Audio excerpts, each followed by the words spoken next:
Hello and welcome to Soulbricks. I'm Adam and this is Soulbricks. This is my channel for reviewing Lego sets and building them and other Lego related stuff.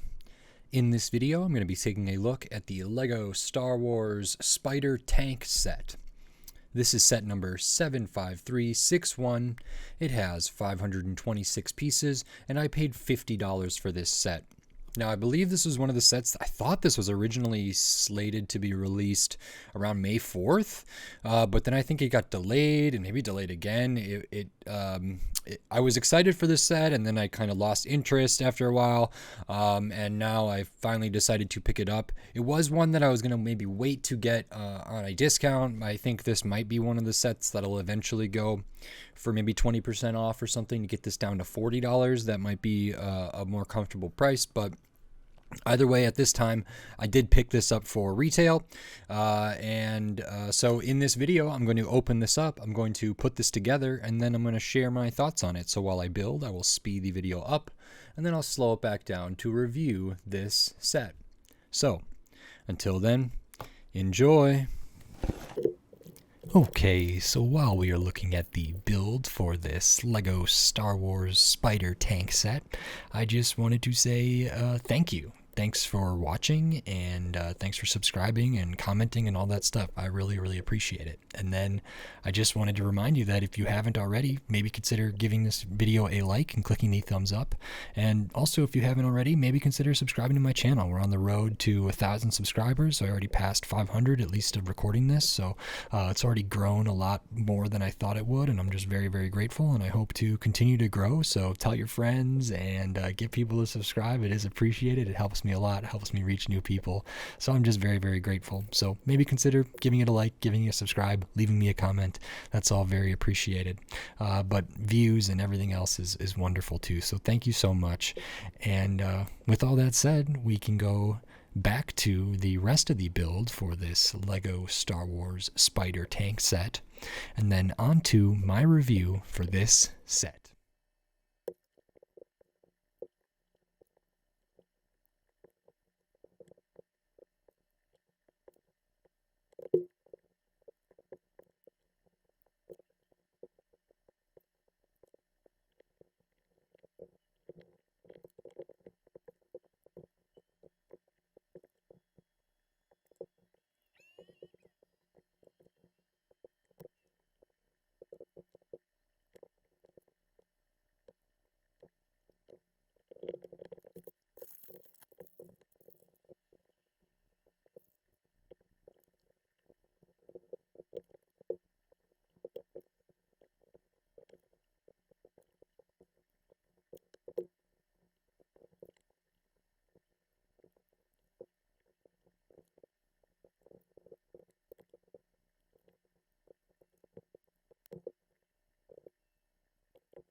Okay, so here we have the Lego Star Wars Spider Tank set. This is pretty interesting. It's about what I expected. I'm not familiar with its presence in the show, so I don't know exactly how accurate it is, but I can talk about it strictly as a Lego set and how it compares to other things that are similar to it. And there's some good stuff here and some interesting stuff. I really enjoyed the build.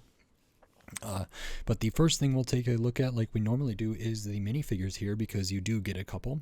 First one we can take a look at is the Mandolorian here. This is a minifigure that comes in a lot of different sets. It is really good, maybe one of the better versions of the Mandalorian we've gotten.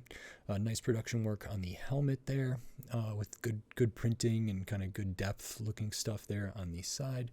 If we look at their face, they have a little bit of stubble here, which is nice. Of course, they do have the newer, better kind of dark saber there. They also have a blaster as an accessory. On the back, we do have the kind of gunmetal gray sort of jetpack or rocket pack there. If I take all of that off, We can see the torso printing more, good like bandolier here, nice silver, metallic, printing on the midsection, printing on the legs. Do have printing on the arms as well, which is very nice, and printing on the back there, which is very good. This is a pretty common minifigure. It is a good one. I have several of them, but it's nice to get. Of course, we also get a Grogu Baby Yoda piece here as well, or it's two pieces actually, with a really small body and then the kind of rubberized head piece there. So another one that comes in a lot of sets. And then the last one, the third one really, is Bo-Katan here. So this one's really interesting. I really like the color on this one. Again, really good printing. If we look at the face, we have kind of a band around the head at the hairline there.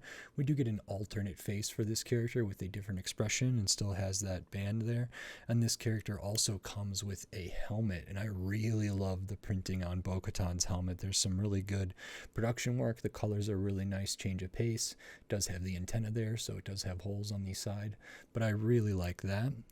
They have a couple blasters that are slightly different for their minifigure accessories, so I can pop those off. And I'll take off the rocket pack again so we can see more of this character. Really good printing for the torso, printing on the midsection, printing on the legs, including the feet. We also get printing on the arms. This is really detailed, really nice to see, so that's pretty good. I'm colorblind, so I'm not totally sure on how close the color is for some of these things to what it's supposed to be. I think it looks pretty good. I really like this helmet a lot. I think that's very, very nice, and the hairpiece is pretty good as well. It's also nice to get alternate faces for this character. So those are the three figures there and their accessories, and then the rest of the build is this spider tank. So this is pretty cool. There's a good amount of Technic in here, and I think this is a really nice play set. So there's some good stuff to take a look at, but you start by building kind of the base, like the underside here. It's not exactly round right away. It starts just as a rectangle. You kind of build some of the internals. As you build it up, it kind of rounds out more. And then beneath that, you have the different connection points for all of the legs, all of the appendages here, which was really interesting. I really liked that technique. And so that's really cool. I think it looks great. All the legs feel good. It sets down really, really nicely, which is awesome. I like the little clickety-clackety sound it kind of makes. All the legs that touch the ground have one of those kind of rubber bushing pieces, sort of 1x2. So these legs all have a good amount of give to them. Now, naturally, like, they can only go down so much and up so much, but it'd be hard to get them to go up. But I really like that you can press this down and they kind of all splay out a little bit like that, which is really nice. So that's cool.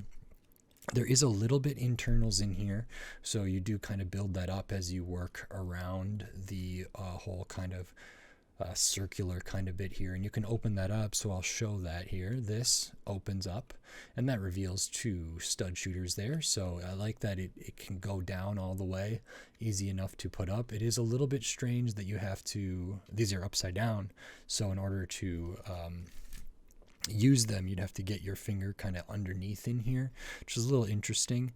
These flaps do flip up as well, which might make it easier to get in there. For me, it seems a little bit difficult, but that's okay. You can see down in there, not a ton of room, no like console or anything like that, no stickers in this set at all, but also like no printed slope or anything for a dash or any controls or anything like that. I'm assuming a minifigure can fit in here, at least one, but I'm not sure if they're really supposed to. So put one in there. So with the helmet on, this might not go all the way down. I mean, you can lay them down in there and then this would go all the way down. So that's something, I suppose. But you can open this up, pretty limited in how much you can open it up. And there we go. Take that out of there. So that's kind of interesting. Yeah, interesting placement for the stud shooters. I kind of like that. I like them to be hidden away or integrated into builds that like make them make sense. So I like this a lot here. creates a really nice rounded piece here. Other rounded pieces to kind of accentuate that, which is good. If we look at the front, we do have a couple appendages here. These use like the mech arms and legs, the new ones. Those are attached just with a Technic pin down here, so they can move left to right, but not really up and down from up here. But then at the end of the appendage, at the end of the arm or hand, we have a mixel joint, ball joint there. So these claws can move all different ways, twist, turn, and then these are just clipped on. So these can open up and close very easily. Feels like they'll stay closed too, so that's really nice. So you do have some play with these. You can kind of position it differently, open it up. I think on the box it did show maybe the spider tank holding on to a figure there, which you can do, which is nice. Not a ton of articulation for those front ones, just because they don't have a lot of up and down from kind of where maybe the shoulder would be. So just at the end of the claws they do, but side to side is good. The whole face, which I'm calling the face or the front or the cockpit, is on a couple like ratchet hinges in here, so you can move that up and down a little bit. There's not too much range of motion. It can't quite get all the way down to the next one. If you can see that, it can go up to just level, which is interesting.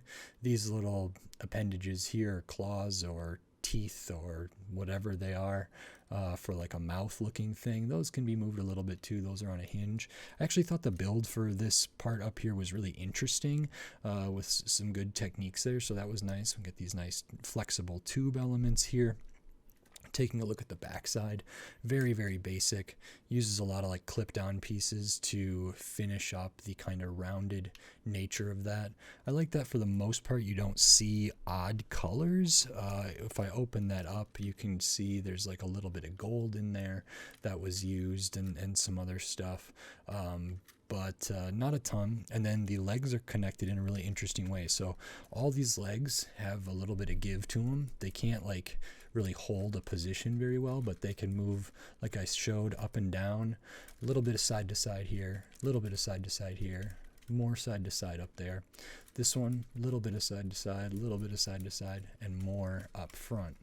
So they do have their own kind of movement, and then of course the up and down. I thought the build for these and how these are attached was really interesting. There is maybe one thing, like this color Technic pin or axle is so. You do get a lot of just exposed axles, and that's true for the backside of the legs as well, and that's true on all of them there. So maybe if they would have put like another gray piece there, that would have been better. I don't know if enough of it is sticking out to make that work. I would have liked for those to be there.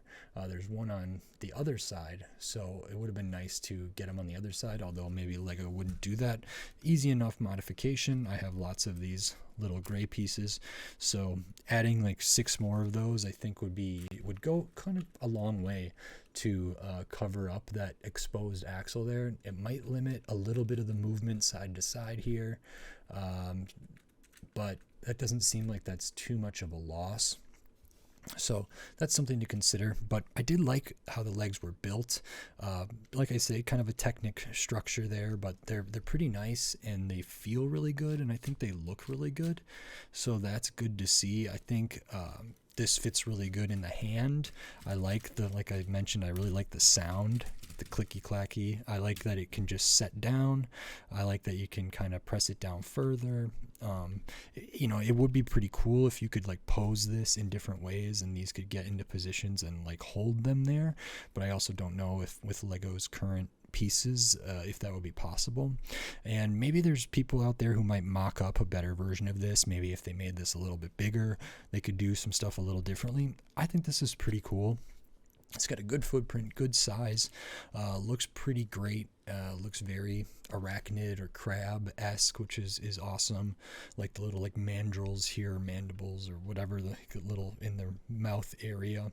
A couple translucent things that might be like eyes here, and a little translucent around, which is very nice. Kind of some greebly stuff up top to make it easy to open up these hatches.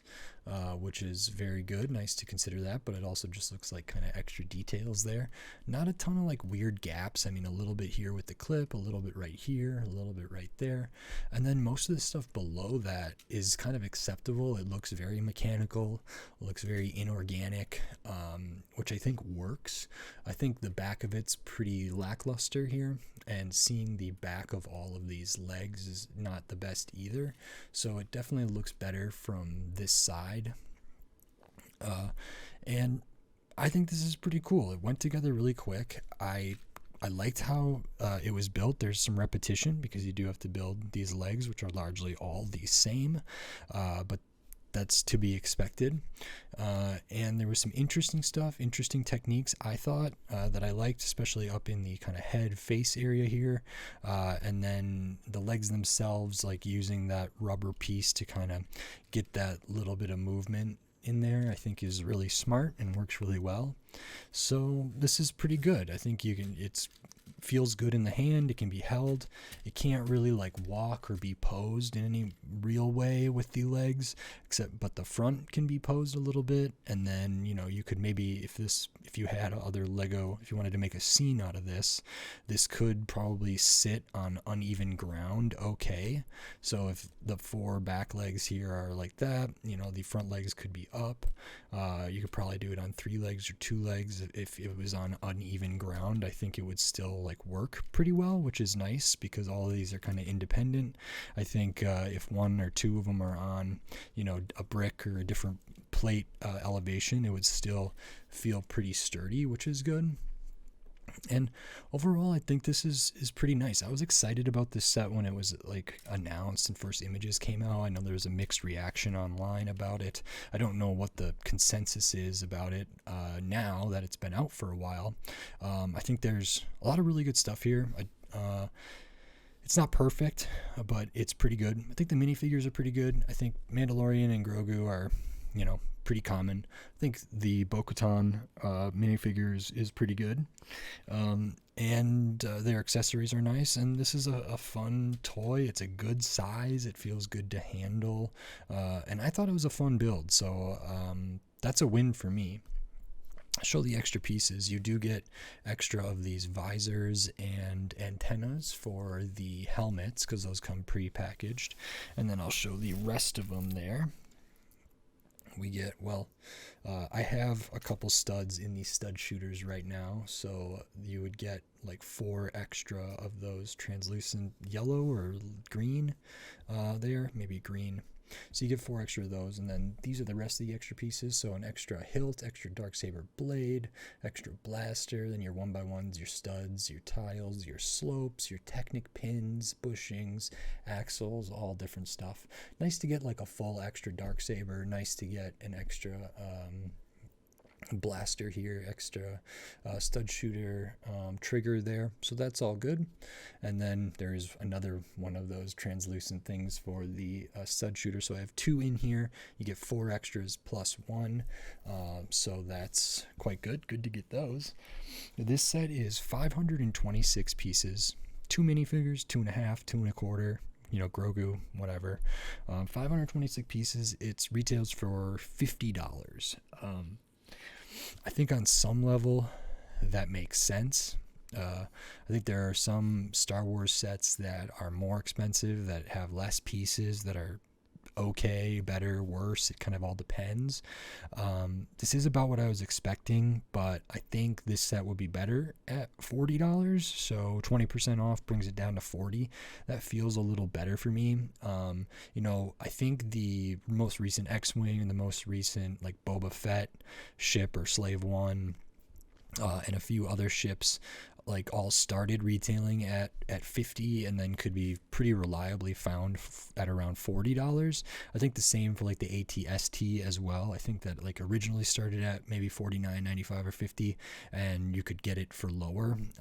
And I think this might be a comparable set in some ways. It's not as iconic of a build or craft as those other ones. I think, the X-Wing and the Slave One are pretty iconic things. This is relatively new and maybe not as sought after or well known, so I don't know if Lego's going to like be rushing to remake this every year.